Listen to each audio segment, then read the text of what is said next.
Hello बच्चों, क्या हालचाल। स्वागत है आप सभी का हमारे प्यारे से चैनल एजुफाई ऐप पे। मैं हूं सुनील यादव। आप हैं हमारे साथ फिजिक्स के एक नए एपिसोड में, जहां पे हम लोग बहुत ही इंपॉर्टेंट बच्चे डिस्कशन करने वाले हैं। तुम लोगों ने डिमांड की थी मेरे से किरचॉफ लॉ को लेकर के, ठीक है। लाइव क्लासेस में आपने मेरे से डिमांड करी थी किरचॉफ लॉ को लेकर के। किरचॉफ लॉ का A to Z हम लोग यहाँ पे डिस्कस करने वाले हैं। मुझे पूरा भरोसा है, पूरा यकीन है कि इस लेक्चर को करने के बाद तुम्हें किरचॉफ लॉ में कभी प्रॉब्लम नहीं आएगी, ठीक है। किरचॉफ लॉ में बिल्कुल स्टार्टिंग से हम स्टार्ट करेंगे और बिल्कुल अच्छे से कॉन्सेप्ट को डिस्कस करते हुए 5 न्यूमेरिकल क्वेश्चंस हमने तुम्हारे लिए ले रखे हैं, बिल्कुल किरचॉफ लॉ से भी करेंगे। इसमें एक बहुत ही इंपॉर्टेंट सा डिस्कशन होता है पॉइंट मेथड से सर्किट को सॉल्व करना। ऑब्जेक्टिव क्वेश्चंस जो होते हैं उन्हें जल्दी से अगर हम लोग कर करके और आगे बढ़ पाएं तो वो हमारे लिए बहुत ही बेहतर होता है, ठीक है। और जो सब्जेक्टिव क्वेश्चंस होते हैं उसे हमें बहुत डिटेल में सॉल्व करना पड़ता है, ठीक है बेटा। तो हम तुमको यहाँ पे पॉइंट मेथड भी बताने वाले हैं। किरचॉफ लॉ तो डिस्कस करेंगे ही करेंगे। पॉइंट मेथड से आप बहुत बड़े सवालों को 1 से 2 लाइन में भी सॉल्व करके निकल पाएंगे। हम लोग जो है वो अच्छे खासे न्यूमेरिकल ले रखे हैं। न्यूमेरिकल भी तुम्हारे एग्जाम ओरिएंटेड ही हैं और साथ में जो है वो इस तरीके से हैं कि उनको करने के बाद तुम कोई भी न्यूमेरिकल क्वेश्चंस कर पाओगे, ठीक है। तो आइए चलिए लेक्चर को स्टार्ट करते हैं बिना देरी किए हुए, और आप लेक्चर में बने रहिएगा हमारे साथ। तो बेटा सबसे पहले जो है हम लोग देखो, एक छोटी सी इन्फॉर्मेशन मैं आपको दे दूं। ये हमारा व्हाट्सएप ग्रुप है। जो भी मैं यहाँ पे पीपीटी आपके साथ पढ़ा रहा हूँ, इसको अगर आपको चाहिए तो आप इस व्हाट्सएप ग्रुप के थ्रू जो है वो कनेक्ट होकर के और इस पीपीटी को आप ले सकते हैं, ठीक है। स्कैन करिए, व्हाट्सएप ग्रुप को ज्वाइन करिए। डिस्क्रिप्शन में लिंक भी मिल जाएगा, आप वहाँ से भी ग्रुप को ज्वाइन कर सकते हैं और उसके बाद जो भी पीपीटी पढ़ाई जा रही है उसको आप वहाँ पर ले पाएंगे, ठीक है बेटा। तो देखो, सबसे पहले हम लोग जो है बिल्कुल अगर जीरो से स्टार्ट करें तो हमें जानना चाहिए सेल, बैटरी या एक्यूमुलेटर, ठीक है। तीनों बातें एक ही हैं। सेल से मिलकर के बैटरी बनती है और उसी को सेल को ही क्या बोला जाता है, एक्यूमुलेटर का नाम भी दिया जाता है। तो ये क्या होते हैं, इनको हम लोग समझते हैं मैथमेटिकल पॉइंट ऑफ व्यू से, ठीक है। सेल है, सबने देखा होगा, ये सिंगल सेल है। बैटरी भी सबने देखा होगा, कुछ इस तरीके से बैटरी दिखती है। बेटा ये जो बैटरी के जो 2 टर्मिनल्स हमको दिख रहे हैं ना, ये चीजें इनको टर्मिनल्स कहा जाता है, ठीक है। ये बैटरी के ऊपर आपको जो 2 नॉब दिख रही हैं, इन्हीं को क्या बोला जाता है, टर्मिनल्स ऑफ द बैटरी बोला जाता है। Is that clear? Terminals of the battery जो है वो हम लोग इन्हीं को बोलते हैं। अब बैटरी के अंदर क्या होता है इसको हमको समझना है, ठीक है बेटा। देखो, बैटरी तो रियलिटी में तुमने देख ही लिया कि इस तरीके से बनती है, बट हम लोग जो है बार बार इस तरीके से तो बैटरी सर्किट में बनाते नहीं है। इसका हम लोगों ने एक सिंबल बना रखा है। देखो, सेल का सिंबल कुछ इस तरीके से होता है कि आप 2 डंडियां ऐसे खींच देते हैं, और बैटरी जो होती है वो कॉम्बिनेशन ऑफ सेल्स कहलाती है, यानी ढेर सारे सेल्स आपस में आप इस तरीके से जोड़ करके इसको क्या बनाते हैं, बैटरी का सिंबल बनाते हैं। तो ये बैटरी का सिंबल हो जाता है और ये सेल का सिंबल हो जाता है। क्या होता है इसमें खास बात, देखो बेटा, इस बैटरी के अंदर तुम्हें पता है कि इसके अंदर इलेक्ट्रोलाइट सोल्यूशन होता है। ये जो दोनों टर्मिनल्स हैं, यहाँ से इलेक्ट्रोड्स होते हैं जो अंदर की तरफ उस इलेक्ट्रोलाइट सोल्यूशन में डिप किए जाते हैं। यहाँ पे केमिकल रिएक्शन होती है। केमिकल रिएक्शन होने के बाद ये जो इलेक्ट्रोड्स होते हैं, ये जो इलेक्ट्रोड्स दोनों अंदर की तरफ डिप होते हैं, इन पे बेटा चार्जेस एक्यूमुलेट होते हैं। किसी एक पे पॉजिटिव चार्ज एक्यूमुलेट होता है और दूसरे पे नेगेटिव चार्ज एक्यूमुलेट होता है। तो ये चार्जेस एक्यूमुलेट होते हैं इन पे, और चार्जेस एक्यूमुलेट होने की वजह से ये जो इलेक्ट्रोड्स हैं इन पे जब चार्जेस एक्यूमुलेट होते हैं तो इस वजह से ये जो दोनों टर्मिनल्स हैं यहाँ पे क्या बनता है, पोटेंशियल डिफरेंस बनता है एक्चुअली। क्योंकि यहाँ पे एक पोटेंशियल बनेगा अपना V1, यहाँ पे एक पोटेंशियल बनेगा V2। V1 और V2 का जो डिफरेंस होता है, V1 और V2 का जो डिफरेंस होता है, जैसे मान लीजिए V1 बड़ा है तो V1 में से V2 को माइनस कर लिए, कुछ रिजल्ट आएगा, उसे आप डेल्टा V या सिर्फ V बोल सकते हैं। और ये जो कुछ भी होता है यही कहलाता है वोल्टेज ऑफ बैटरी। ये क्या कहलाता है बेटा, वोल्टेज ऑफ बैटरी। मतलब ये हुआ कि अगर हम कहते हैं अ बैटरी ऑफ 12 वोल्ट, तो इसका मतलब है कि ये जो V1 और V2 है इसका डिफरेंस 12 होना चाहिए। तो क्या आप एब्सोल्यूट वैल्यू V1 V2 की बता सकते हो क्या? अगर मान लो मैं 12 वोल्ट की बैटरी आपको बोलता हूं, 12 वोल्ट बैटरी, ठीक है। तो 12 वोल्ट बैटरी बोलने के बाद क्या आप इस V1 V2 की वैल्यूज को बता सकते हो? ये V1 ये V2 वैल्यू बता सकते हो क्या? देखो, इस वैल्यूज को लिखने के लिए आपको मेरी 2 बातों को ध्यान से समझना है। पहली बात तो यह है कि जब कभी भी हम ये बैटरी लेते हैं और इसका सिंबल जब बनाते हैं, क्योंकि हमें न्यूमेरिकल्स में तो ये सिंबल ही बन करके आने वाला है, रियल तो बन करके आएगा नहीं, तो सिंबल को हमको समझना है कि सिंबल अपने आप में क्या चीज इंफॉर्मेशन हमें देता है। देखो बेटा, ये जो बड़ी डंडी खींची जाती है इसका मतलब है कि यहां का पोटेंशियल हमेशा बड़ा लिखना है। अगर आप V1 बोल रहे हो और इसका पोटेंशियल V2 बोल रहे हो तो इस पूरे सिंबल में V1 बड़ा होना चाहिए किससे, V2 से। ये हमेशा ही होगा। करंट से लेना देना नहीं है। करंट बैटरी के पॉजिटिव टर्मिनल से भी अंदर जा सकती है, पॉजिटिव टर्मिनल से बाहर भी जा सकती है। डिपेंड करता है कि बैटरी चार्ज हो रही है या डिस्चार्ज हो रही है। कई बार कई सारी बैटरी एक साथ ग्रुप में कनेक्टेड होती हैं, तो उसमें कोई बैटरी चार्ज हो रही होगी, कोई डिस्चार्ज हो रही होगी। वैसे चार्जिंग डिस्चार्जिंग की पहचान ये होती है कि बैटरी के पॉजिटिव टर्मिनल से अगर करंट बाहर निकल रही हो तो ये बैटरी डिस्चार्ज हो रही होती है। बैटरी के पॉजिटिव टर्मिनल से अगर करंट एंटर कर रही हो तो ये बैटरी चार्ज हो रही होती है। तो करंट तो फिलहाल किसी भी तरीके से फ्लो कर सकती है, उसमें कोई दिक्कत नहीं है। बट एक चीज हमको जो ध्यान रखना है कि इन रिप्रेजेंटेशन के अंदर ये जो बड़ा टर्मिनल होता है इसका पोटेंशियल हमेशा बड़ा ही होना चाहिए, ज्यादा होना चाहिए, हाई होना चाहिए, जो भी कह लो, और छोटे वाले का पोटेंशियल हमेशा कम होना चाहिए, ठीक है। और इन दोनों का डिफरेंस उतना होना चाहिए जितनी वोल्ट की बैटरी है, यानी V1 माइनस V2 मिला करके क्या आना चाहिए, वोल्टेज ऑफ बैटरी। तो ये दो बातें आपको ध्यान रखना है, ठीक है भाई। बैटरी के सिंबल में दो बातें ध्यान रखना है, एक बार फिर से रिकॉल कर लीजिए। कंक्लूजन क्या है, जब अपन लोग बैटरी का सिंबल बनाते हैं बेटा, तो ये जो बड़ी डंडी है इसका पोटेंशियल आप जो भी लिखोगे, एक्स वाई जेड जो भी लिखोगे, और छोटे वाले का जो भी लिखोगे, बड़े वाले का पोटेंशियल हमेशा बड़ा रखना है, छोटे वाले का पोटेंशियल हमेशा छोटा रखना है, ठीक है। एक्चुअली रखना नहीं है, ये खुद ब खुद होता है, हमें ये बात समझना है, ठीक है। तो ये एक्स और वाई का डिफरेंस उतना होना चाहिए जितने वोल्ट की बैटरी है। Is that clear now? तो अगर मान लीजिए 12 वोल्ट बैटरी मैंने बोला और मैं इसको पॉजिटिव मान के चल रहा हूं, इसको नेगेटिव होता भी है, जो रेड कलर का पॉइंट होता है उसे पॉजिटिव या हाई पोटेंशियल पे ही रखा जाता है, जो ब्लैक होता है उसे लो पोटेंशियल पे रखा जाता है, ये स्पेसिफिक सिंबल्स भी होते हैं वैसे फिलहाल। तो आप देखिए V1 V2 की वैल्यू मेरे को बता सकते हो क्या? आप कहोगे हाँ सर बिल्कुल बता सकते हैं। V2 की वैल्यू अगर हम 0 ले लेंगे तो V1 की वैल्यू 12 लेना पड़ेगा अगर आपको 12 वोल्ट की बैटरी बनानी है। कितने लोग मेरी बात से एग्री करते हैं बताओ? ऑलमोस्ट सभी लोगों को करना पड़ेगा, यही होता है। V2 की वैल्यू अगर 0 मानोगे तो V1 की वैल्यू को अपने को क्या मानना पड़ेगा, 12 मानना पड़ेगा। क्यों? बिकॉज डिफरेंस 12 आना चाहिए। हाँ एक चीज और है, अगर कोई बच्चा कहे मैं इसको 12 और इसको 0 मानूंगा तो बेटा ये गलत हो जाएगा, क्योंकि जो मैंने यहां बात बताई कि बड़े वाले टर्मिनल को बड़ा रखना है, वो चीज यहां वैलिड नहीं हो पाया। ये ऊपर वाला तो सही है बट नीचे वाला गलत हो जाएगा।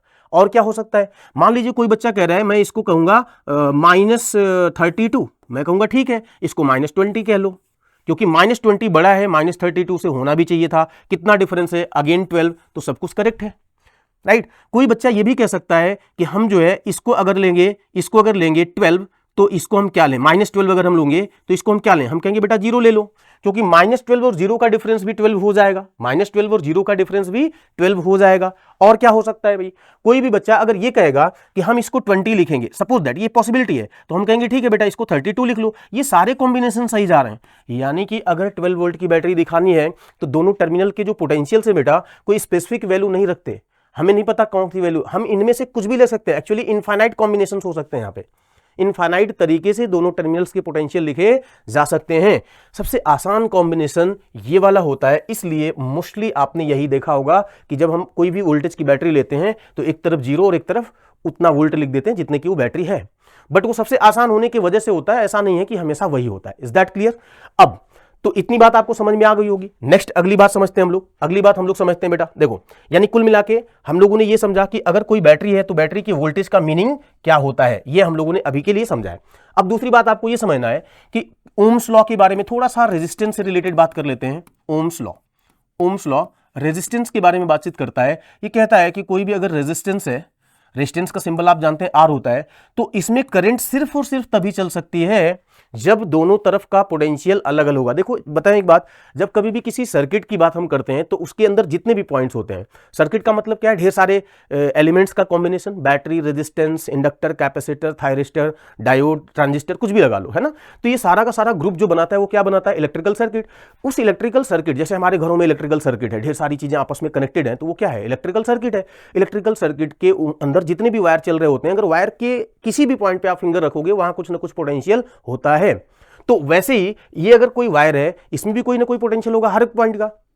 रेजिस्टेंस के केस में मैं बता रहा हूं कि करंट सिर्फ और सिर्फ तब चलती है जब इसके दोनों एंड का पोटेंशियल बेटा अलग अलग होता है। मतलब कि यहां का पोटेंशियल, देखो ये रेजिस्टेंस की दो एंड है, एक एंड यहां है, एक एंड यहां है, तो यहां का पोटेंशियल अगर x है, यहां का पोटेंशियल क्या मानना पड़ेगा, y। अगर दोनों x हो जाएंगे नहीं करंट चलेगी। दोनों जगह का पोटेंशियल सेम नहीं होना चाहिए, पोटेंशियल में डिफरेंस होना चाहिए, यानी पोटेंशियल अलग अलग होना चाहिए। अब आप कुछ भी लिख सकते हो पोटेंशियल, जैसे मान लो हम कह रहे हैं यहां का पोटेंशियल V1 है, तो यहां का पोटेंशियल क्या होना चाहिए, V2 होना चाहिए। पहली बात, करंट तब चलती है रेजिस्टेंस में जब दोनों तरफ पोटेंशियल डिफरेंस होता है।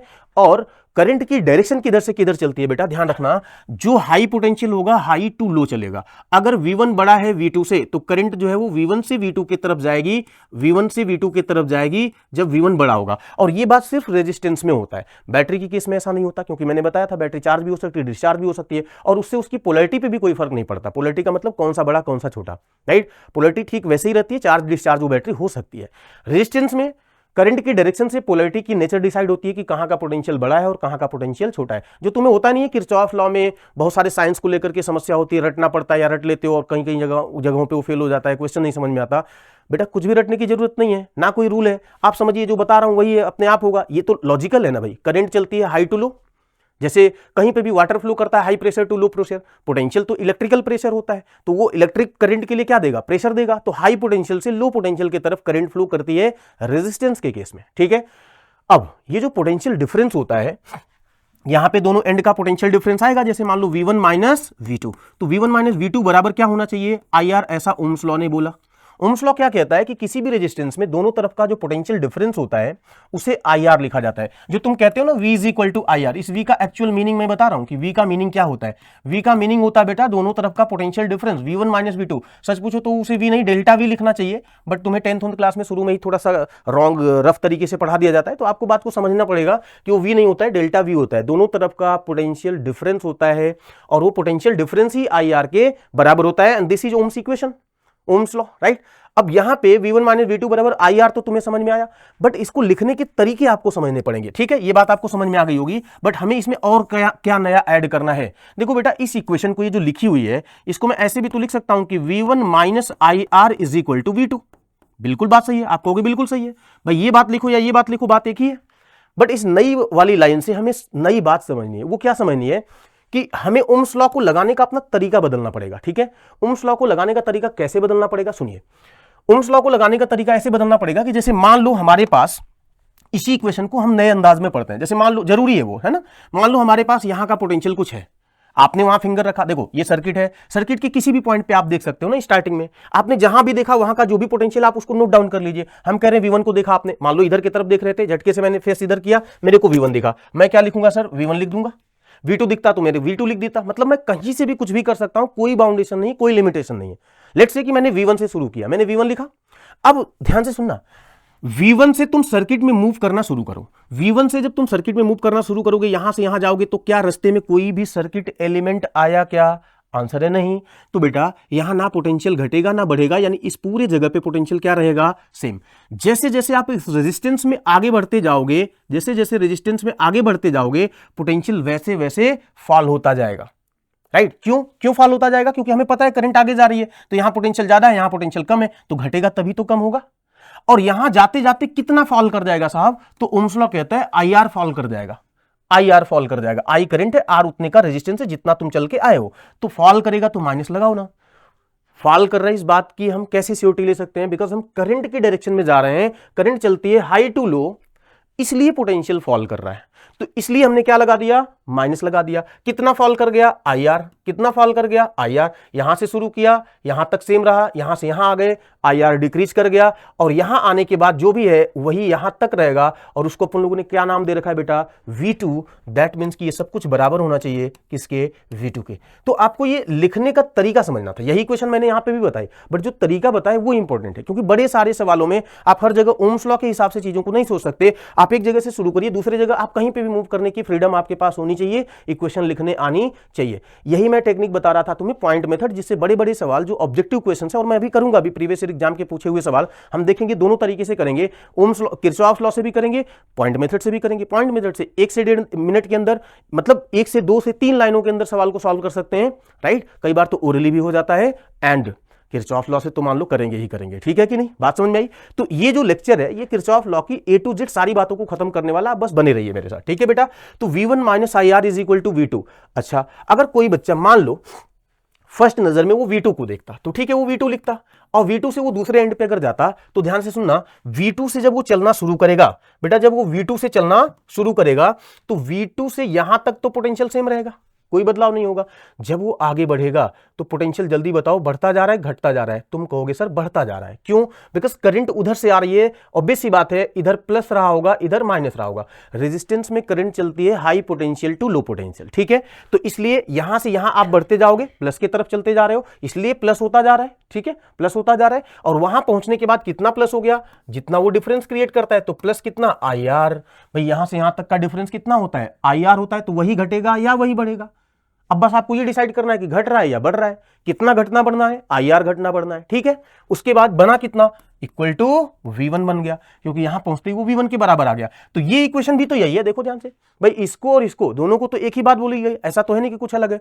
तो कुल मिला के रेजिस्टेंस में आपको ओम्स लॉ को लगाने का एक नया अंदाज जो मैंने आपको बताया वो समझ में आना चाहिए, ठीक है। एक बार मैं इन सारी बातों को कंक्लूड कर देता हूं। इसी को शॉर्ट में ऐसे बताया जाता है कि अगर हमारे पास रेजिस्टेंस है और करंट बेटा ऐसे चल रही है, यहां अगर पोटेंशियल V1 है तो यहां का पोटेंशियल लिखने का तरीका होगा कि आप V1 से आगे बढ़िए, अलोंग द करंट चलेंगे, माइनस करेंगे, अपोजिट टू करंट चलेंगे, प्लस करेंगे। क्यों करेंगे वो मैंने बता दिया, ठीक है। रेजिस्टेंस में करंट के डायरेक्शन में चलने पे पोटेंशियल डिक्रीज करता है, अपोजिट टू करंट चलने पे पोटेंशियल इंक्रीज करता है, इसलिए हम लोग इस तरीके की बातें कर रहे होंगे।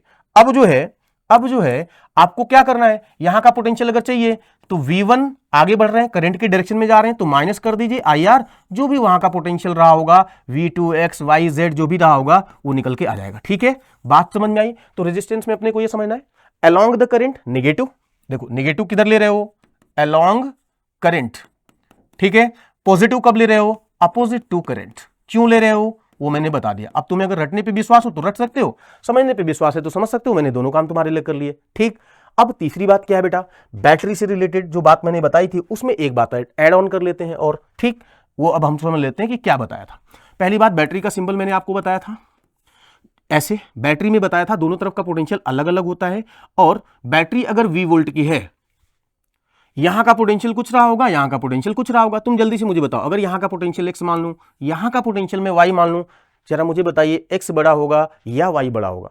तो बेटा तुम्हें मेरी पिछली बात याद आ रही होगी, मैंने बोला था X बड़ा होगा, क्योंकि बड़ा डंडा है, बड़ा डंडे की तरफ पोटेंशियल बड़ा होता है, यानी इस केस में X बड़ा है Y से। तो अगर मुझे X से Y या Y से X के बीच में रिलेशन निकालना हो तो हम क्या करेंगे, देखो अगर हम X से शुरू करें, एक नजर में मैंने झटके में देखा, मुझे क्या दिखा, X दिखा। तो अगर हम X से शुरू करेंगे, तो X को लिख लिया, X को यहां पे लिख लिया, X के बाद यहां से यहां तक पोटेंशियल क्या रहेगा बेटा, सेम रहेगा।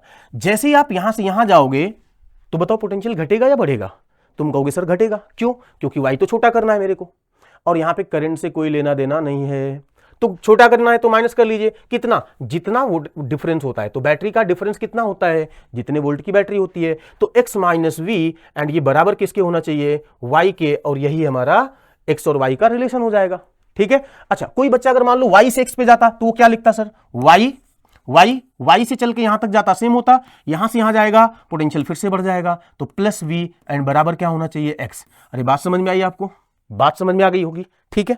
अब सुनिए, अभी तक हमने जितना भी पढ़ाया कुल मिलाकर के बैटरी में करंट से कोई लेना देना नहीं है, बैटरी में डंडे की साइज देखनी है, बड़ा है तो बड़े से छोटे जा रहे हो माइनस कर लो, छोटे से बड़े जा रहे हो तो प्लस कर लो। रेजिस्टेंस में करंट मायने रखता है, करंट के हिसाब से डिसाइड होता है कि कहां का पोटेंशियल कम है और कहां का पोटेंशियल ज्यादा है। आप पोलैरिटी चाहे तो मार्क भी कर सकते हो कि भाई अगर ये बैटरी है तो बैटरी में ऑलवेज ये प्लस ये माइनस, करंट से कोई लेना देना नहीं है, ऑलवेज। रेजिस्टेंस है, रेजिस्टेंस में अगर करंट ऐसे जा रही है दैट मींस कि यहां का पोटेंशियल प्लस यहां का पोटेंशियल माइनस। करंट अगर इधर से इधर जा रही होती, जैसे मान लो कोई रेजिस्टेंस है, करंट ऐसे जा रही है तो बच्चा यहां पे प्लस यहां पे माइनस, कितनी आसान बात है, ठीक है। अब अगर तुम बड़े से छोटे पे जंप करके जा रहे हो माइनस करना पड़ेगा, छोटे से बड़े पे जा रहे हो जंप करके माइनस करना पड़ेगा, छोटे से बड़े पे जा रहे हो प्लस करना पड़ेगा, बड़े से छोटे पे जा रहे हो माइनस करना पड़ेगा। वही यहां पे भी है, कितना प्लस माइनस करना पड़ता है साहब, यहां पे IR का माइनस प्लस करना पड़ता है, यहां पे जितने वोल्ट की बैटरी होती है उतने का प्लस माइनस करना पड़ता है। और रेजिस्टेंस में अगर डिफरेंस नहीं होगा, पोटेंशियल डिफरेंस नहीं होगा, तो करंट का फ्लो क्या हो जाएगा, जीरो। बोलो बात समझ में आ गई, ठीक है। चलिए बढ़िया है, उम्मीद है आपको समझ में आ गया होगा।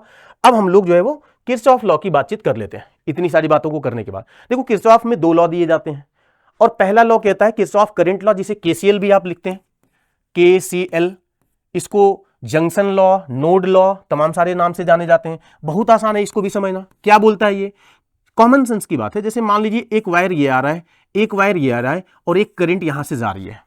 भाई कई बार होता है ना, हम लोग 2-3 वायर एक साथ जोड़ देते हैं। सपोज दैट कि एक वायर इधर से आया, एक वायर इधर से गया, और एक इधर जा रहा है। लेट्स से कि यहाँ की करंट चल रही है I1, यहाँ की करंट चल रही है I2, और यहाँ की करंट चल रही है I3। तो किरचॉफ लॉ कहता है कि इस नोड पे, इसको नोड बोलते हैं जहां पे कई सारे वायर आके कनेक्ट होते हैं, या जंक्शन बोलते हैं। किरचॉफ लॉ इस नोड पे जितनी भी करंट्स होती हैं, इन करंट का रिलेशन बताता है। वो कहता है कि भैया जितनी करंट आती है उतनी ही जानी चाहिए, बिकॉज चार्ज कंजर्व होता है, चार्ज कंजर्वेशन लॉ के हिसाब से। Is that clear? चार्ज हमेशा कंजर्व रहता है और करंट का फ्लो मतलब चार्ज का फ्लो। तो जितना चार्ज आया है वो वहां से जाएगा भी उतना ही जाएगा भी, न कम जाएगा न ज्यादा जाएगा। ज्यादा जाएगा अगर तो ये संभव नहीं है, कम जाएगा तो वो नोड ही जल जाएगा। बात समझ में आ रही है? तो यहां पे इन करंट का रिलेशन लिखने के लिए किरचॉफ रूल कहता है कि एट नोड सिग्मा आई बराबर जीरो, सिग्मा आई बराबर जीरो। ये मैथ में बोला जाता है। सिग्मा आई बराबर जीरो का मतलब हुआ algebraic sum of current at node must be zero. Is that clear?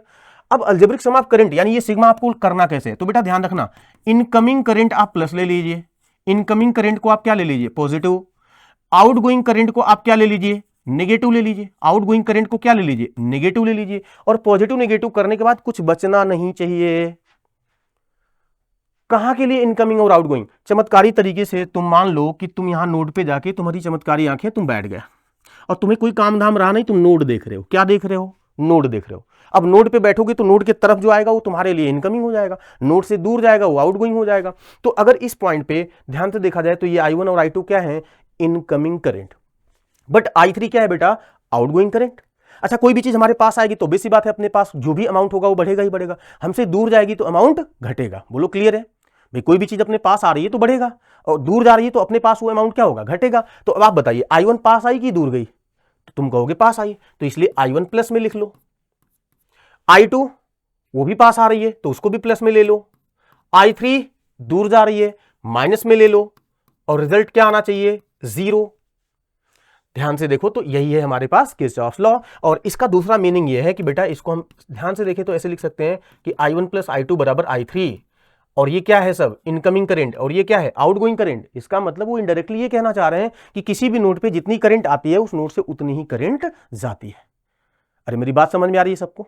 ठीक है, इसी को हम लोग क्या बोलते हैं, किरचॉफ करंट लॉ या नोड लॉ, जंक्शन लॉ, जो कुछ भी कर लो, चार्ज कंजर्वेशन लॉ पे ये बेस्ड है। ठीक है, चार्ज कंजर्वेशन लॉ पे ये बेस्ड है। और कई बार इस पे क्वेश्चन, जैसे एक छोटा सा क्वेश्चन मैं अगर आपको यहां पे दिलाने की कोशिश करूं, ध्यान देना, अभी सारे के सारे न्यूमेरिकल क्वेश्चन इसमें पड़े हुए हैं। आगे 5 क्वेश्चन मैंने लिए हैं और वो 5 क्वेश्चन अपने आप में हर तरह के क्वेश्चन को सॉल्व करने के लिए कैपेबल हैं। बस जितनी बातें बता रहे हैं उसको आप ध्यान से सुनते रहिए।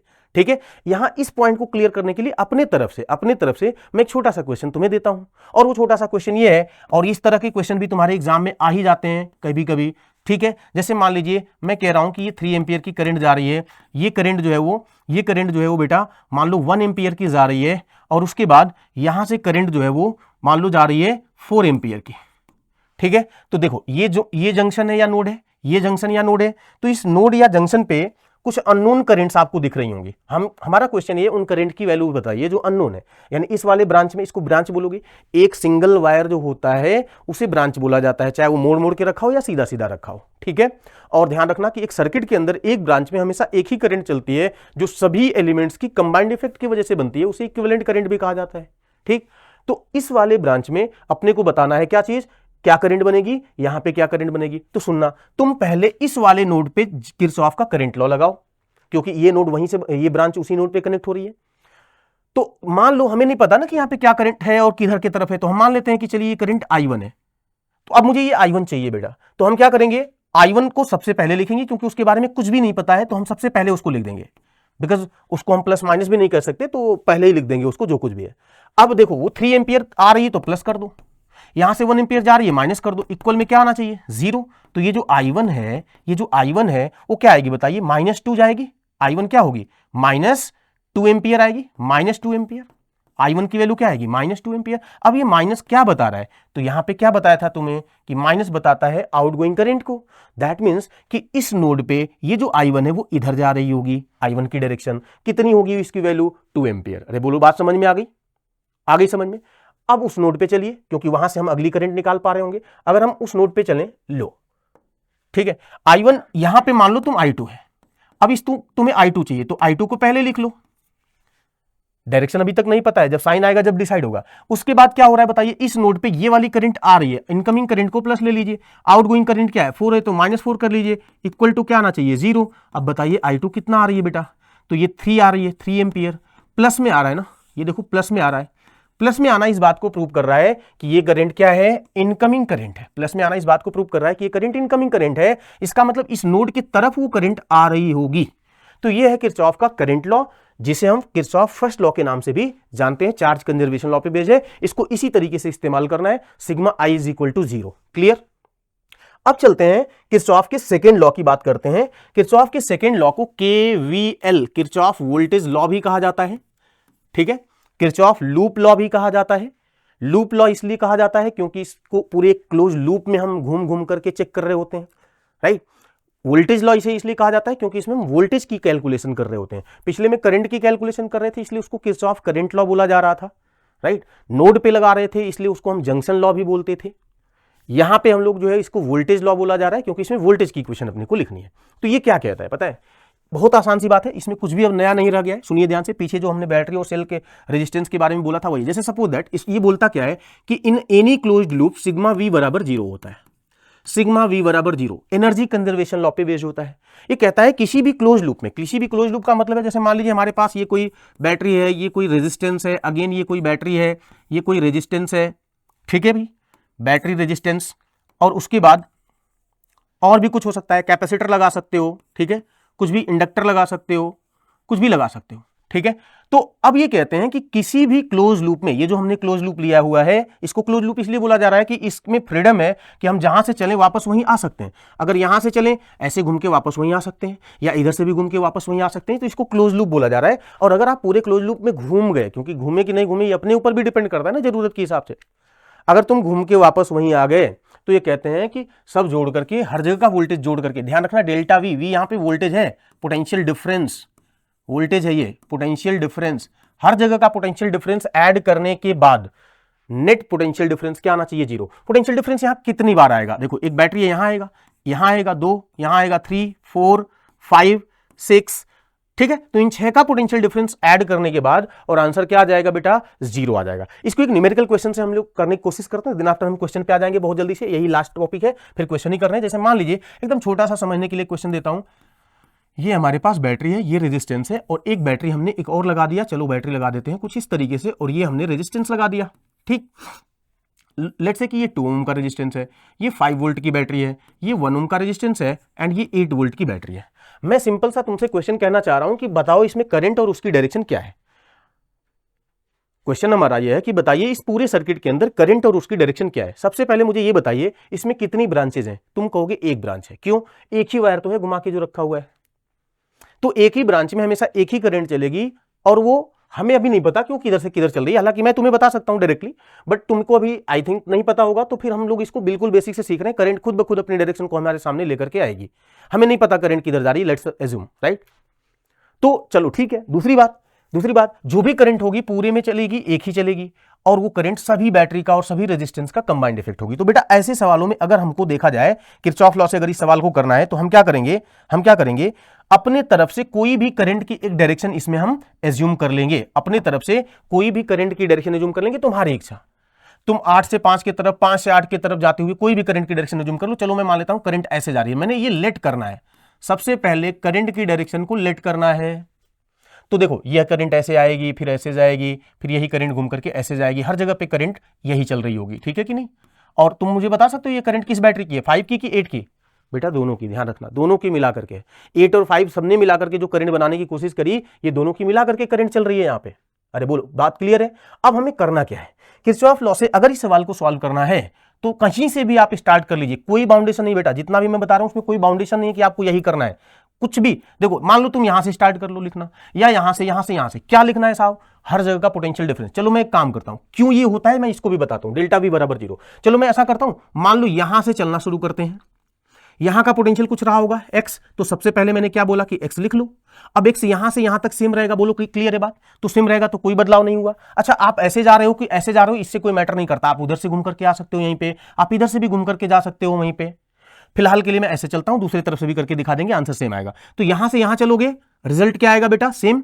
जैसे ही तुम यहां से यहां पहुंचोगे -8। क्यों -8? बिकॉज ये प्लस होता है, ये माइनस होता है, अभी पीछे बताया था, ठीक है।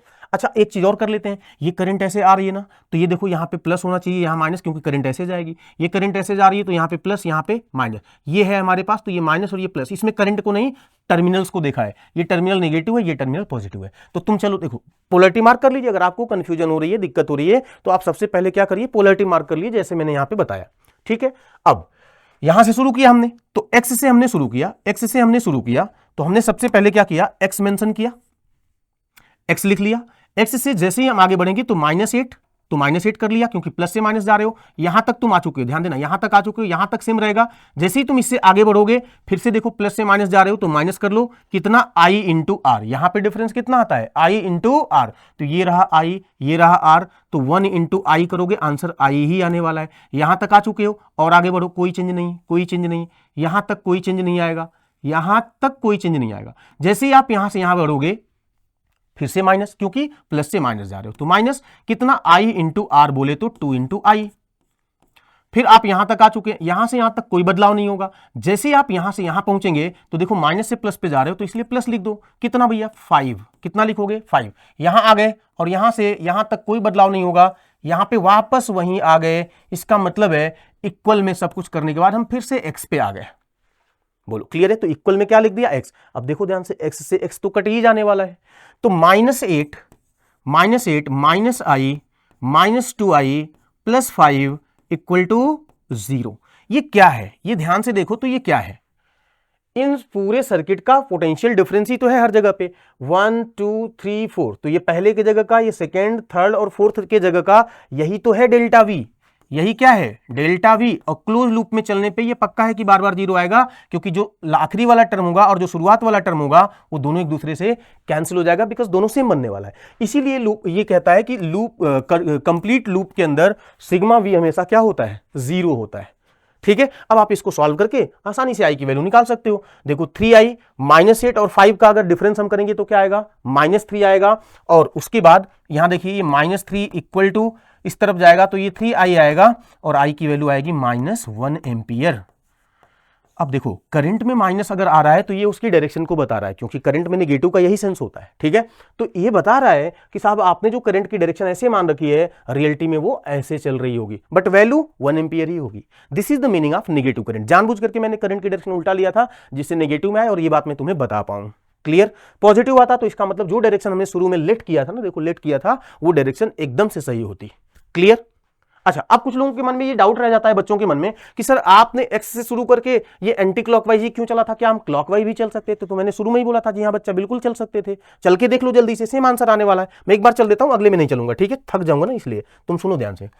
अगर मान लो बच्चे तुम यहां से एक्स, मैं व्हाइट कलर का इस्तेमाल कर रहा हूं, एक्स से चलते, एक्स लिखते, यहां से ऐसे चलो, ऐसे इस तरीके से यहां से चलोगे, एक्स सेम रहेगा, यहां से यहां तक सेम रहेगा। जैसे यहां से यहां जाओगे माइनस आएगा। पोलैरिटी तो वही रहेगी ना, पोलैरिटी तो करंट से डिसाइड हो रही है और बैटरी के टर्मिनल से, वो तो चेंज होगी नहीं। तुम्हारी डायरेक्शन चलने की बस बदल रही है। यहां से यहां जाओगे तो प्लस से माइनस जा रहे हो तो -5 लिख दो, फिर यहां से यहां जाओगे प्लस लिखोगे, कितना लिखोगे 2 इंटू आई। मैं जल्दी जल्दी लिख रहा हूं, तुमको समझ में आ रहा होगा, सेम लॉजिक है। इधर से इधर चलोगे तो फिर से ये क्या लिखोगे, प्लस, क्योंकि माइनस से प्लस जा रहे हो, कितना लिखोगे आई। यहां से जाओगे +8 इक्वल टू क्या आएगा 0। अरे बोलो क्लियर है? तो यहां से सॉरी 0 नहीं, क्योंकि आप जहां से चले थे वापस वहीं पहुंच गए बच्चा, वापस वहीं पहुंच गए। तो इक्वल में क्या लिखने वाले हो, 0, सॉरी एक्स। इक्वल में क्या लिखने वाले हो, एक्स। एक्स से एक्स कट जाएगा तो यहां पे क्या आएगा 3i, and 3i is equal to -3, तो i की वैल्यू क्या आएगी -1 एम्पियर। तो करंट फिर से वही आ रही है, -1 एम्पियर। ठीक है, अब तुम्हारे मन में अगर डाउट आ रहा होगा कि सर आपने इसी कॉर्नर से क्यों शुरू किया, कहीं और से शुरू करते तो क्या होता। लो भैया, वो भी कर लेते हैं, एक ही सवाल में सारी पीएचडी कर डालो, ताकि अगले में तुम एकदम आजाद रहो, आजाद पंछी की तरह उड़ो। ठीक है, देखो इधर कहीं से, कहां से तुम्हारा मन कर रहा है बताओ। अच्छा, यहां से शुरू कर लें, चलो मान लो यहां का पोटेंशियल, तुम कहोगे एक्स, कुछ भी ले लो, हम कह रहे हैं मान लो वी ले लो यहां का पोटेंशियल। अब यहां से शुरू करके अब कहीं भी चल लो, चलो हम ऐसे चलते हैं, तो वी से शुरू करें। दूसरा तरीका देखो, वी से शुरू करें, वी यहां से यहां जाओगे क्या लिखोगे -2i, यहां से यहां जाओगे क्या लिखोगे +5, यहां से इधर जाओगे देखो क्या लिखोगे -8, यहां से यहां जाओगे क्या लिखोगे -i, वापस वहीं आ गए बच्चा तो इक्वल टू वी लिखोगे। अरे बोलो क्लियर है? इक्वल टू वी लिखोगे तो -2i और -i मिलके क्या आएगा -3i, 5 और 8 मिलके किधर चला जाएगा 3, तो देखो तो i की वैल्यू अगेन -1 एम्पियर। कहीं से कोई बदलाव हो रहा है क्या? तुम कहोगे बिल्कुल नहीं हो रहा है। तो this is the meaning of Kirchhoff voltage law, delta we बराबर 0। एकदम से फ्रीडम है हमको, साइन कन्वेंशन कुछ याद रखने की जरूरत नहीं, किधर चलना है कुछ भी याद रखने की जरूरत नहीं है, कोई लूप कुछ नहीं।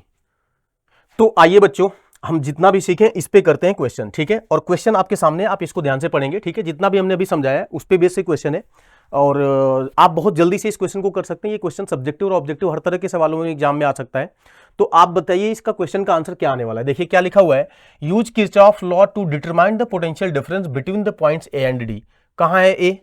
ए पॉइंट कहां है देखो तो जरा, ए पॉइंट ये रहा, डी पॉइंट ये रहा, ये कह रहा है ए और डी के बीच का पोटेंशियल डिफरेंस बतलाइए when no current flows in the BE of electric network shown in the figure. BE कहां है बच्चा? बीई ये है। तो ये कह रहा है बीई में कोई करंट फ्लो नहीं कर रही है, तो बताइए कि हमें ए और डी का पोटेंशियल डिफरेंस क्या होगा। देखो सबसे पहले क्या करना है कि अगर ए और डी का पोटेंशियल डिफरेंस निकालना है तो तुम पहले ये देखो कि क्या ए से डी मूव करने का कोई ऐसा भी रास्ता है क्या जिसके अंदर मुझे सब कुछ पता है, सारी करंट, सारे बैटरी के वोल्टेज, सारे रेजिस्टेंस, सब कुछ पता है। क्या कोई भी ऐसी हमारे पास पाथ बन रही है क्या?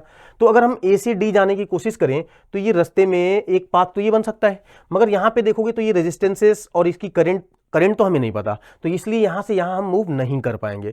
अब हम दूसरा रास्ता देखेंगे यहां से जाने का, वो भी नहीं जा सकते क्योंकि यहां पे भी बीच में एक रेजिस्टेंस आ रहा है और वहां पे भी करंट की वैल्यू मेरे को पता नहीं है। तो अब हम क्या करेंगे, तीसरा रास्ता भी एक बीच वाला जो बन रहा है इसके थ्रू अगर हम जाएं तो यस पॉसिबल है, क्योंकि यहां रास्ते में करंट जा ही नहीं रही है और वही मुझे अननोन है, ये रेजिस्टेंस भी अननोन है, बट ये रेजिस्टेंस में जब करंट जा ही नहीं रही है तो इसका ना रहना कोई बात नहीं करेगा, कोई दिक्कत नहीं करेगा। इसलिए हम ऐसा करेंगे, ए से शुरू करेंगे तो ए का पोटेंशियल कितना लिख लो, वी ए से यहां तक पोटेंशियल सेम रहेगा। जैसे ही यहां से यहां पहुंचोगे पोटेंशियल में 6 का कमी आएगा, पोटेंशियल में 6 का ड्रॉप आएगा, तो वी ए -6, यहां से यहां पहुंचे पोटेंशियल सेम रहेगा, बताया था पीछे अभी। यहां से जब आप यहां जाएंगे तो पोटेंशियल में 6 की कमी फिर से आएगी, 3 की सॉरी, तो वी ए -6 -3, यहां आ गए। यहां से यहां जाओगे पोटेंशियल में कोई बदलाव नहीं होगा क्योंकि इस रेजिस्टेंस में कोई करंट नहीं चल रही है, यानी यहां पे भी कितना रह जाएगा, वी -6 -3 रह जाएगा। और यही पोटेंशियल डी के बराबर होगा क्योंकि रास्ते में कुछ तो आया ही नहीं।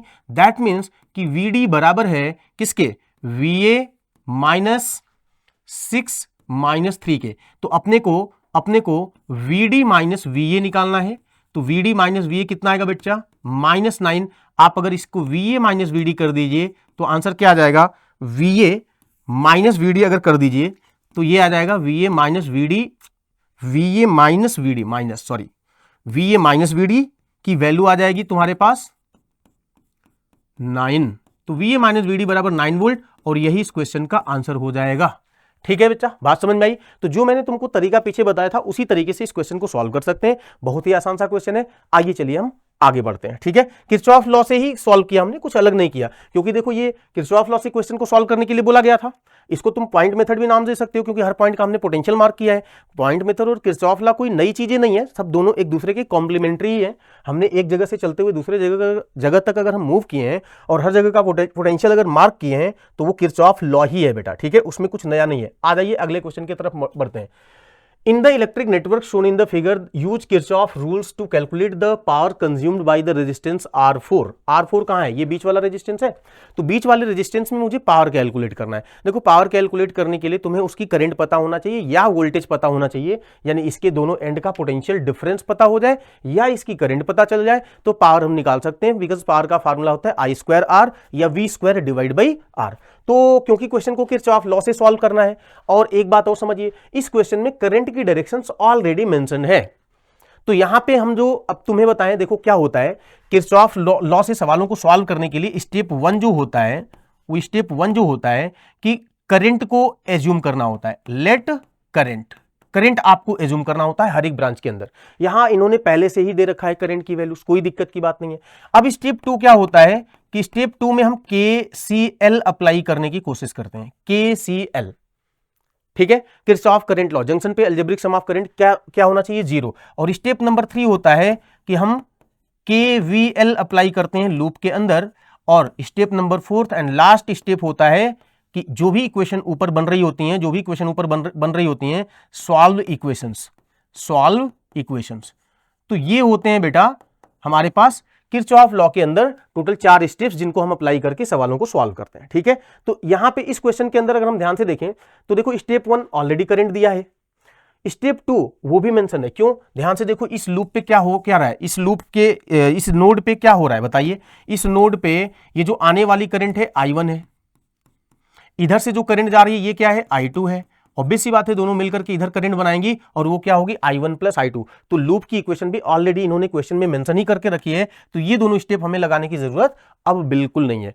अब हम सीधे स्टेप 3 से शुरू करेंगे। वैसे ये टोटल 4 स्टेप होते हैं सवालों को सॉल्व करने के लिए बोर्ड के एग्जाम्स में, ठीक है। तो स्टेप नंबर 4 से अगर हम इस क्वेश्चन को सॉल्व करने की कोशिश करें, लूप लेना होता है, लूप में केवीएल लगाते हैं। और यहां पे कितने लूप दिखाई दे रहे हैं बेटा? 3। एक लूप तो ये ऊपर से दिख रहा है, एक नीचे से दिख रहा है, एक ये बाहर बाहर दिख रहा है। तो चलिए हम अगर मान लीजिए बिल्कुल ही बाहर बाहर वाले लूप में, या चलो ठीक है एकदम से नीचे वाले लूप में इक्वेशन अगर लिखने की कोशिश करें, ये जो नीचे वाली लूप है, यानी इन लूप का नाम लिखिए तो ए डी एफ एंड साथ में क्या लिखा है ई, और वापस ए पे पहुंच गए। तो इस लूप में अगर हम इक्वेशन लिखने की कोशिश करें, सबसे पहले बैटरी की पोलैरिटी मार्क कर लीजिए ताकि गलती होने का चांस ना हो हर जगह की। करंट ऐसे जा रही है तो ये प्लस होगा, दिखाई नहीं दे रहा होगा, जस्ट अ मिनट। करंट अगर ऐसे जा रही है तो बच्चा ये प्लस होगा, ये माइनस होगा। फिर ये ऐसे घूम करके आया, यहां पे हम लोग घूम के आ रहे हैं, तो ये बैटरी है नेगेटिव और ये बैटरी का क्या है? पॉजिटिव, और आप वापस वहीं पे चले गए, कोई दिक्कत की बात है नहीं, ठीक है। तो अब मुझे एक बात बताओ, इस क्वेश्चन में तो कुछ करने की जरूरत ही नहीं है भाई, मेरे को तो साफ साफ दिख रहा है एक ही रेजिस्टेंस, एक ही बैटरी, एक ही रेजिस्टेंस और एक ही बैटरी। तो तुम बताओ इस 4 ओम वाले रेजिस्टेंस में कितना पावर कंज्यूम हो रही है? तो तुम ध्यान से देखो, मैंने तुमको क्या बताया था कि यहां का पोटेंशियल जो होगा, मान लो x होगा, तो वही पोटेंशियल तो बच्चा यहां पे भी होगा, यहां पे भी होगा। अगर पोटेंशियल यहां का अगर मैं y मान लूं, तो वही पोटेंशियल y तो यहां पे भी होगा। यानी बैटरी का x माइनस वाई या y माइनस एक्स जो है, वही वोल्टेज इस रेजिस्टेंस में भी है। अरे बोलो हाँ कि ना? इस रेजिस्टेंस में भी वही वोल्टेज दिख रहा है, ये रेजिस्टेंस जो दिया हुआ है इसमें भी वही वोल्टेज दिख रहा है।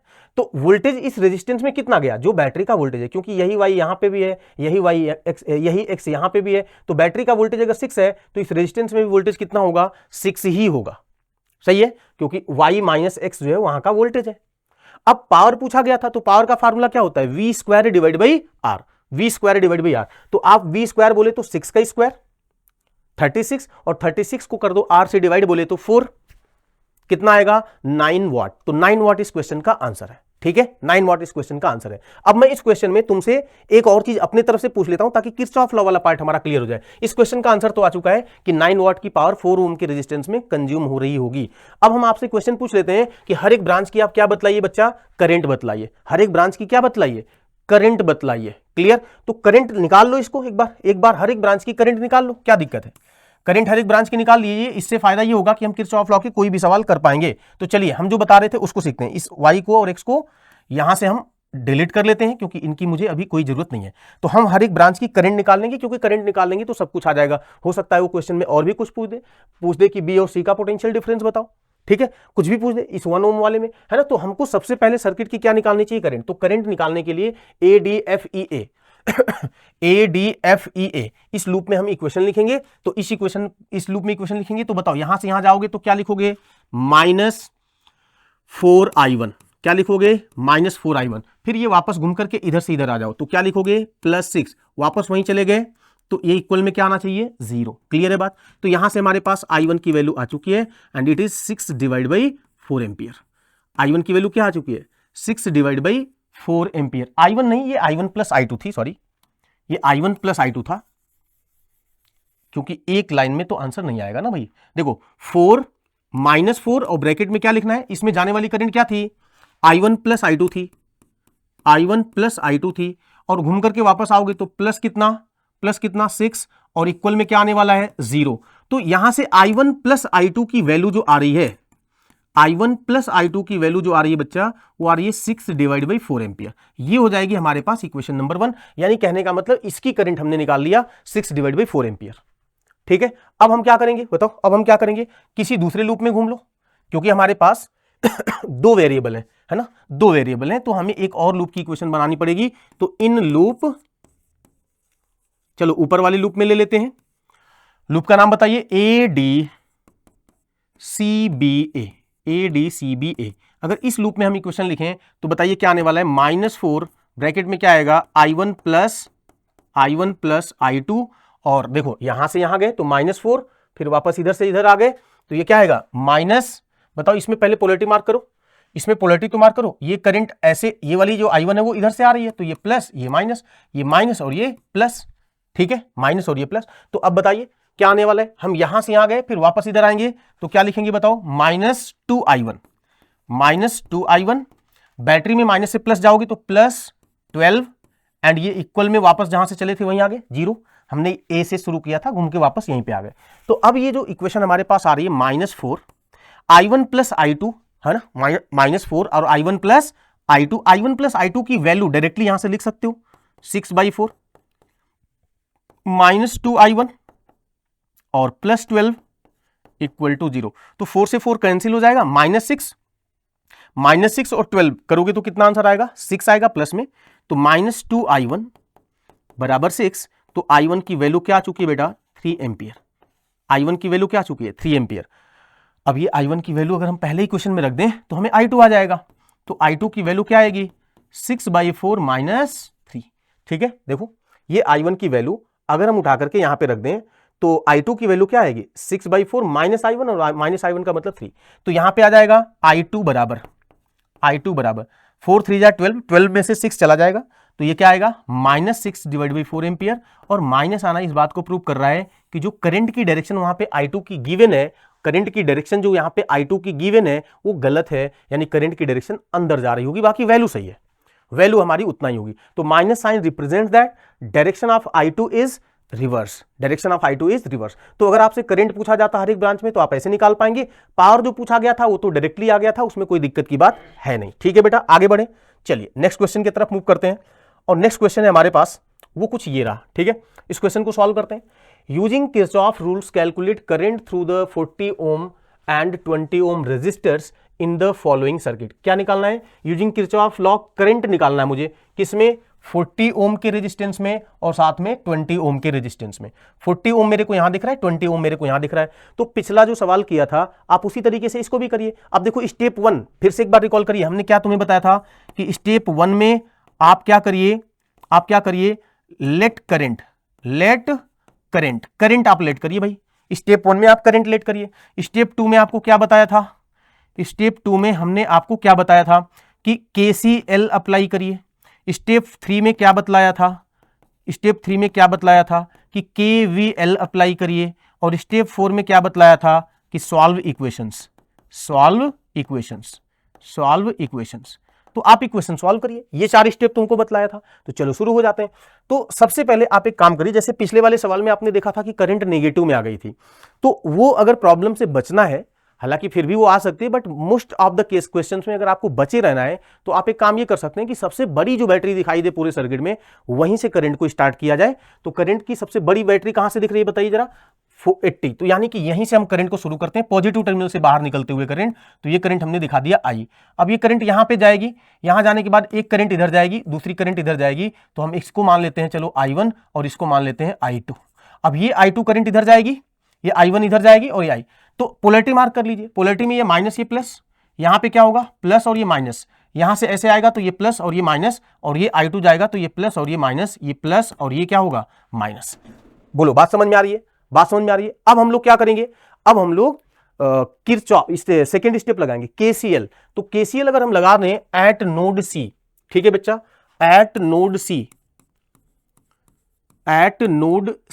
अगर हम केसीएल लगा दें, at node C by KCL, ठीक है, KCL at node C by KCL, ठीक है। तो क्या बनेगा बताओ, आने वाली करंट आई है, जाने वाली करंट माइनस कर दीजिए, तो माइनस I1 माइनस I2 और ये बराबर क्या होना चाहिए 0। तो I बराबर क्या होना चाहिए I1 प्लस I2। ये हो जाएगी हमारे पास पहली इक्वेशन, ये हो जाएगी पहली इक्वेशन।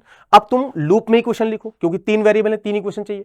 लूप में इक्वेशन लिखिए। तो मान लीजिए ऊपर वाले लूप में हम बात कर लें, इन लूप नाम क्या है उसका ABCD, in loop ABCD।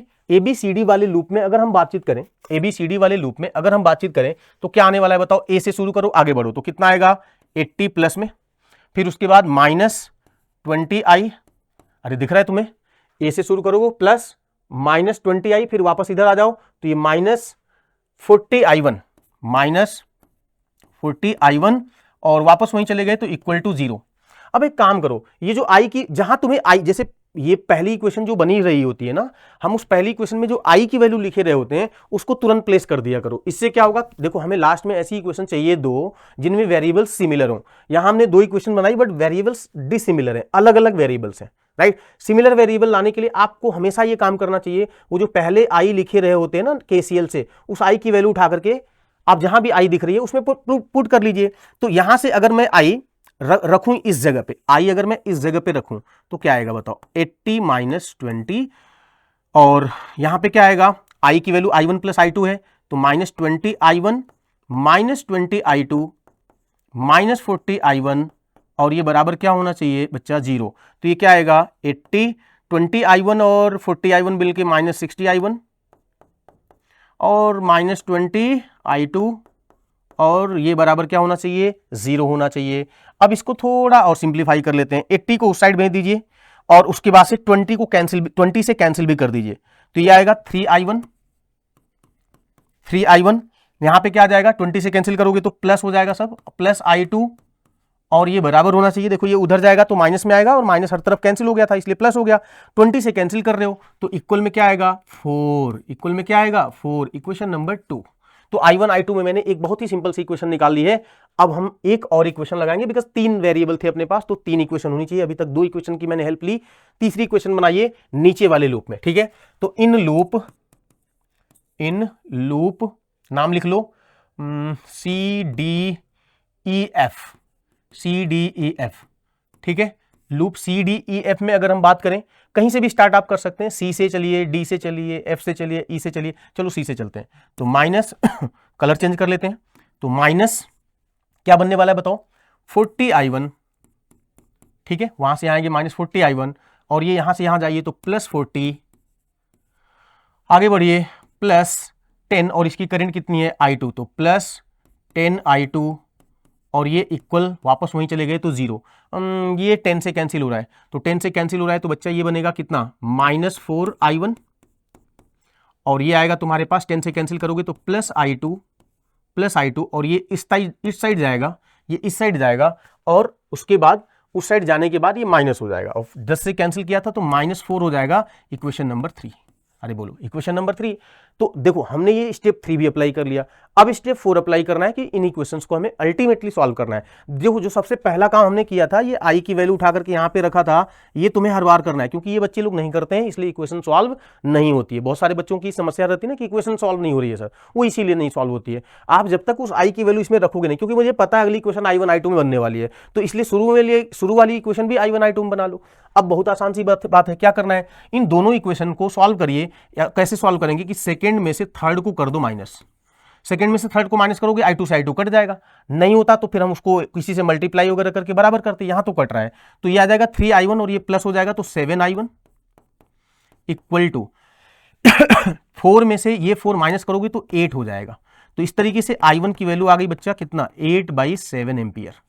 i1 की वैल्यू क्या आ चुकी है, 8/7 एम्पियर, ठीक है। और हमसे किस किस की करंट पूछा था, 40 ओम और 20 ओम की, तो 40 ओम और 20 ओम में 40 ओम वाली करंट आ चुकी है, वो है 8/7 एम्पियर। अब मुझे आई चाहिए तो उसके पहले i2 निकाल लो, ठीक है। तो अब आप ऐसा करिए कि इस इक्वेशन को उठा के किसी भी इक्वेशन में रख दीजिए, ठीक है। जैसे मान लीजिए मैं इसको उठा करके सेकेंड इक्वेशन में रखूं, तो बाई इक्वेशन सेकेंड में जब हम जाएंगे तो 3i1 बोले तो 3 इंटू 8/7 प्लस i2, और ये बराबर क्या आना चाहिए, 4 आना चाहिए। तो यहां से बताइए i2 की वैल्यू क्या आएगी, i2 की वैल्यू आएगी बच्चा 4 माइनस 8 3 जा 24 डिवाइड बाई 7। तो यहां से i2 की वैल्यू आ जाएगी 28 में से 24 जाएगा तो कितना बचेगा 4, 4 डिवाइड बाई 7 एम्पियर। तो i2 की वैल्यू क्या आ चुकी है, 4 डिवाइड बाई 7 एम्पियर। तो हमने i2 भी निकाल लिया 4/7 एम्पियर। अब तुम्हें i निकालना था, तो i क्या होगी, दोनों का सम होगी, i जो होगी वो दोनों का सम होगी। तो यहां से हम i की वैल्यू निकाल पा रहे होंगे, और ये i की वैल्यू जो आएगी वो इन दोनों का सम हो जाएगी, यानी 8 और 4 12 होता है, 12 divide by 7 ampere, 12 divide by 7 ampere. तो सवालों को ऐसे सॉल्व करते हैं, 4 स्टेप्स ये जो है इनको हमें अप्लाई करके क्वेश्चंस को सॉल्व करना होता है, ठीक है बच्चा। आइए अगले क्वेश्चन की तरफ बढ़ते हैं, और नेक्स्ट क्वेश्चन है ये देखो, व्हीटस्टोन ब्रिज, यस यही है, balance Wheatstone bridge, right, balance Wheatstone bridge. Question में कहा जा रहा है use Kirchhoff rules to obtain the case for the balance condition in a Wheatstone bridge. ठीक है, इसमें हमने कवर किया है कि आपको व्हीटस्टोन ब्रिज भी आ जाए और साथ में किरचॉफ लॉ का यूज भी आ जाए। तो देखिए व्हीटस्टोन ब्रिज आप सबको पता होगा कुछ इस तरीके से बनाया जाता है कि हमारे पास एक रेजिस्टेंस यहां लगाते हैं, सेकेंड रेजिस्टेंस हम लोग यहां लगाते हैं और अगला रेजिस्टेंस हम लोग यहां पे लगाते हैं। एक क्वाड्रिलेटरल बनाते हैं, क्वाड्रिलेटरल के एक डायगोनल में एक और रेजिस्टेंस लगाते हैं और जो दूसरा डायगोनल होता है उसमें बैटरी लगाते हैं, यानी यहां से हम लोग क्या लगाते हैं, बैटरी। ठीक है, तो ये जो होता है अगर रेजिस्टेंस इसको मान लिया जाए R1, इसको रेजिस्टेंस मान लिया जाए R2, ये मान लिया जाए R3 और ये मान लिया जाए R4 और ये मान लिया जाए R5, तो ये जो कहलाता है ये व्हीटस्टोन ब्रिज कहलाता है। ठीक है, 5 रेजिस्टेंसेस का कॉम्बिनेशन जो 4 एक क्वाड्रिलेटरल बनाते हो, एक डायगोनल में एक रेजिस्टेंस और दूसरे डायगोनल में बैटरी, ये जो दोनों डंडे निकाले ना इसमें से बैटरी जोड़ेंगे, तो ये कहलाता है व्हीटस्टोन ब्रिज। अब इस व्हीटस्टोन ब्रिज में वैलेंस व्हीटस्टोन ब्रिज, देखो यहाँ पे वैलेंस व्हीटस्टोन ब्रिज वो होता है बच्चा जो डेफिनेशन कहती है कि R5 जो रेजिस्टेंस है, यानी बीच वाला जो रेजिस्टेंस है उसमें कोई करंट फ्लो नहीं करना चाहिए। जब बीच वाले रेजिस्टेंस में कोई करंट फ्लो नहीं करती है उसी को कहा जाता है वैलेंस व्हीटस्टोन ब्रिज, अब सोचिए बैटरी, उसी की कंडीशन मुझे डिराइव करनी है। बैटरी यहां से जुड़ेगी, भाई ध्यान रखना, बैटरी यहां से जुड़ेगी, तो हम कह रहे हैं बैटरी मान लो V वोल्ट की है, सपोज दैट, तो V का मतलब हम मान सकते हैं यहां 0 यहां V, बोलो शुरू में बताया था कि अगर 12 वोल्ट की बैटरी है तो एक तरफ 0 एक तरफ 12 मान सकते हो, तो मैंने वही लॉजिक इस्तेमाल किया। अब अगर ये पोटेंशियल 0 है बच्चा तो यहां पे भी पोटेंशियल क्या होगा, 0, क्योंकि रास्ते में कोई एलिमेंट नहीं आया, पीछे बताया था। ये V है तो यहां का भी पोटेंशियल क्या आ जाएगा, V। अच्छा ये बताओ इस रेजिस्टेंस में कोई करंट जब नहीं फ्लो कर रही है, क्योंकि वैलेंस व्हीटस्टोन ब्रिज में ऐसा ही होता है, तो इन दोनों जगह का पोटेंशियल तो सेम होना चाहिए भाई, दोनों जगह का पोटेंशियल क्या होना चाहिए, सेम होना चाहिए। मैंने मान लिया x एंड x। अब अगर मैं यहां से सोचूं कि कोई करंट ऐसे जा रही है तो ये करंट यहां जाकर के डिवाइड होगी, तो ये करंट जाएगी I1 और ये करंट यहां से नीचे तो जाएगी नहीं, आगे ही जाएगी, तो ये करंट भी क्या होगी I1, क्योंकि वैलेंस है ना, तो वैलेंस में नीचे करंट नहीं जाती बीच वाले में। ये जो करंट है अगर मैं इसको I2 मान लूं तो ये करंट ऐसे जाकर के ऊपर तो जाएगी नहीं, ये करंट सामने ही जाएगी, तो ये वाली करंट भी क्या हो जाएगी I2। देखो जैसा जैसा क्वेश्चन कह रहा है वैसा वैसा करते चले जाओ बेसिक कॉन्सेप्ट के साथ, उसमें कुछ नया तो है नहीं। ठीक है, बातों को थोड़ा ध्यान देना पड़ेगा कि क्या क्या क्वेश्चन में एक्स्ट्रा दिया हुआ है, तो क्वेश्चन में जो एक्स्ट्रा इंफॉर्मेशन दे रखी थी मैं उसका इस्तेमाल कर रहा हूं। ठीक है, अब आपको करना क्या है, यहां से यहां अगर हम इक्वेशन लिखने की कोशिश करें तो V माइनस I1 R1 बराबर x होना चाहिए। अरे हाँ कि ना, V माइनस I1 R1 बराबर किसके होना चाहिए, x के होना चाहिए। मतलब मैं ये कहना चाह रहा हूं कि V माइनस एक्स बराबर I1 R1 के होना चाहिए, V माइनस एक्स बराबर किसके होना चाहिए, I1 R1 के होना चाहिए। हाँ कि ना भाई, यहां से V minus x I1 R1 के, बट यहां से V माइनस एक्स जरा देखो तो क्या आएगा, यहां से V minus x same logic से V माइनस एक्स किसके बराबर आएगा, I2 R2 के बराबर आएगा, यानी यही बराबर होना चाहिए किसके, I2 R2 के, ये बराबर होना चाहिए I2 R2 के। अरे हाँ कि ना, अब आ जाइए यहां पे x माइनस 0, ये हो गई पहली इक्वेशन मान लो। ठीक है, x माइनस 0 जब निकालोगे तो x माइनस 0 किसके बराबर होना चाहिए बताइए, यहां पे I1 R3 के बराबर होना चाहिए, I1 R3 के बराबर होना चाहिए। और यहीं से x माइनस 0 जब देखोगे, यहां से x माइनस जब 0 देखोगे तो ये x माइनस 0 किसके बराबर आना चाहिए बताओ, यहां से तो x माइनस 0 I1 R3 के बराबर आ गया, बट यहां से देखोगे तो I2 R4 के बराबर आएगा, तो ये बराबर होना चाहिए किसके, I2 R4 के बराबर होना चाहिए। Equation number 2। ठीक है, अब हम लोग क्या करने वाले हैं बताइए, हम इन दोनों को जस्ट डिवाइड कर दें अगर, तो ये I1 से I1 कट जाएगा, I2 से I2 कट जाएगा, तो ये बच जाएगा R1 बाई R3 और ये बराबर होना चाहिए R2 डिवाइड बाई R4 के। इसको हम चाहें तो ऐसे भी लिख सकते हैं, R1 बाई R2 बराबर होना चाहिए R3 डिवाइड बाई R4 के, and this is condition of valence Wheatstone bridge. मतलब ये हुआ कि ये जो बैटरी जिस डायगोनल में लगी है इसके ऊपर नीचे जो रेजिस्टेंस है इनकी रेशियो, इसके ऊपर नीचे जो रेजिस्टेंस है इनकी रेशियो, बैटरी ऐसे लगी थी ना, तो ऊपर नीचे यहां पे, ऊपर नीचे यहां पे, दोनों तरफ के रेजिस्टेंसेस की रेशियो क्या होना चाहिए बच्चा, सेम होना चाहिए। और इसी को हम कहते हैं क्या, Wheatstone bridge, valence Wheatstone bridge actually में। ठीक है, इस केस में रेजिस्टेंस R5 वर्क नहीं करता क्योंकि उसमें करंट नहीं जा रही होती है, और ये ऊपर वाले रेजिस्टेंसेस फिर कैसे जुड़ जाते हैं, सीरीज में, नीचे वाले भी रेजिस्टेंसेस सीरीज में, और फिर ये ओवरऑल आपस में क्या हो जाता है, पैरेलल। तो कई बार आपसे इक्विवेलेंट रेजिस्टेंस पूछ लिया जाता है, तो आप इस तरीके की सर्किट को सॉल्व कर पा रहे होंगे। ठीक है, आइए आखिरी क्वेश्चन की तरफ मूव करते हैं और नेक्स्ट क्वेश्चन है हमारे सामने कुछ ये रहा, ठीक है। लिखा है कि calculate the current drawn from the battery by the network of the resistors shown in the figure.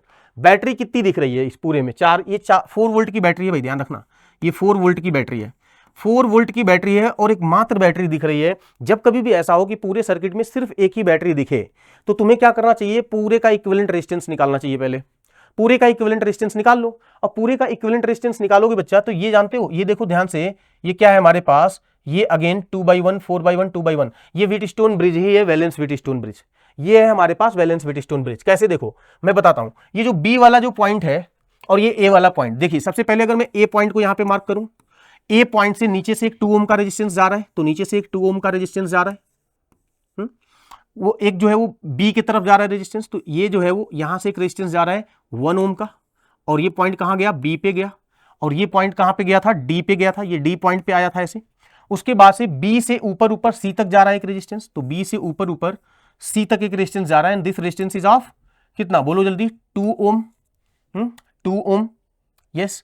और ये कहां जाके खत्म हो रहा है? सी पे। डी से सी में एक रेजिस्टेंस जा रहा है एंड वो 4 ओम का है, तो डी से सी में एक रेजिस्टेंस जा रहा है और ये रेजिस्टेंस कितना है? 4 ओम का है, और एक बी से डी के बीच में कनेक्ट हो रहा है, तो बी से डी के बीच में एक रेजिस्टेंस यहां पे कनेक्ट हो रहा है और वो है बच्चा 5 ओम, और बैटरी यहां से कनेक्ट हो रही है। तो ध्यान से देखो, ये व्हीटस्टोन ब्रिज है। देखो व्हीटस्टोन ब्रिज के टोटल हमारे पास 3 अलग अलग स्ट्रक्चर होते हैं, राइट। अब पता नहीं आपने ये स्ट्रक्चर पढ़ा होगा नहीं पढ़ा होगा, बट मैंने आपको रियलाइज कराया कि ये कैसे है। बाकी हम लोग जब बेसिक लेक्चर में पढ़ा रहे होते हैं तो तीनों स्ट्रक्चर अलग अलग बताते हैं कि किस तरीके से वो तीनों व्हीटस्टोन ब्रिज बनते हैं, ठीक है। तो एक तो तुम्हारे पास पिछला वाला जो बताया था, मतलब ये वाला ऐसे, दूसरा स्ट्रक्चर ऐसे, जब कभी भी 5 रेजिस्टेंसेस एक साथ दिखे, 5 रेजिस्टेंसेस का ग्रुप एक साथ दिखे, तो मोस्ट प्रोबेबली वो वैलेंस व्हीटस्टोन ब्रिज बना रहा होता है। तो आपको एक बार इसको रीस्ट्रक्चर्ड कर लेना चाहिए, रीड्रॉ कर लेना चाहिए कुछ इस तरीके से। तो हमें साफ समझ में आ रहा है कि यहां पे देखो इसकी रेशियो क्या आई? 1/2, इधर की रेशियो क्या आई? 2/4, 2/4 बोले तो ये भी 1/2 है, यानी ये दोनों रेशियो आपस में क्या है? बराबर है। और अगर ये आपस में बराबर हैं तो इसका मतलब ये बीच का रेजिस्टेंस वर्क नहीं करेगा, ये वैलेंस व्हीटस्टोन ब्रिज हो गया भाई। ये बीच का रेजिस्टेंस क्या हो जाएगा? 0, और जब बीच का रेजिस्टेंस 0 हो जाएगा तो इसका मतलब ये ऊपर वाले दोनों सीरीज में, तो 2 और 1 3 सीरीज में मिल जाएगा, तो कितना आ जाएगा? 3 ओम। नीचे से क्या आ जाएगा? 3 and 4 सॉरी 2 and 4 कितना आ जाएगा? 4 and 2 6 ओम का रेजिस्टेंस ये बन जाएगा, और यहां से क्या जुड़ जाएगी? बैटरी। अब ये दोनों आपस में क्या है? पैरेलल। तो पैरेलल में इक्विवेलेंट रेजिस्टेंस निकालोगे तो 4 into 3 डिवाइड बाई 4 + 3 यानी 12 डिवाइड बाई 7 ओम। पैरेलल में इक्विवेलेंट रेजिस्टेंस कैसे निकलता है भाई? 2 रेजिस्टेंस है तो उनको मल्टीप्लाई करके डिवाइड कर लीजिए ऐड करके, तो 12 डिवाइड बाई 7 ओम। तुमको पता होगा शायद 1/R इक्विवेलेंट बराबर 1/R1 + 1/R2, तो तुम वहां से भी निकाल सकते हो, रिजल्ट 12/7 ओम ही आएगा। अब उन्होंने पूछा था कि यहां से जो बैटरी लगी है बच्चा, उसमें क्या करंट जा रही है आप बताइए, और बैटरी कितनी थी? 4 वोल्ट की। तो हम बताएं यहां से जो करंट जा रही है वो इसी रेजिस्टेंस में जा रही है, और ये है कितना? 12 डिवाइड बाई 7। तो बताओ V = IR या डेल्टा V = IR, जो भी कह लो। तो डेल्टा V कौन है? ये 4 है, तो डेल्टा V 4 है, I, और रेजिस्टेंस R कितना है साहब? 12 डिवाइड बाई 7, 12 डिवाइड बाई 7। तो 4 ने 12 को मारा 3, तो I की वैल्यू क्या आ जाएगी? I की वैल्यू क्या आ जाएगी? 7 डिवाइड बाई 3 एम्पियर। तो करंट जो क्वेश्चन में पूछा गया था कि कितना जा रही होगी, तो उसका जो आंसर आ रहा होगा बच्चा वो कितना आ रहा होगा? 12 डिवाइड बाई 7 एम्पियर, ठीक है। तो हम लोगों ने जो है वो इस लेक्चर को अच्छे से फिनिश किया। अब आप इस पे खुद से क्वेश्चन जो है वो किरचॉफ लॉ के जहां कहीं से भी मिले आप उसको सॉल्व करिए। कोई डाउट होगा तो आप कमेंट करिएगा, उसका भी जवाब हम आपको दे देंगे। मिलते हैं अगले किसी लेक्चर में। Thank you very much.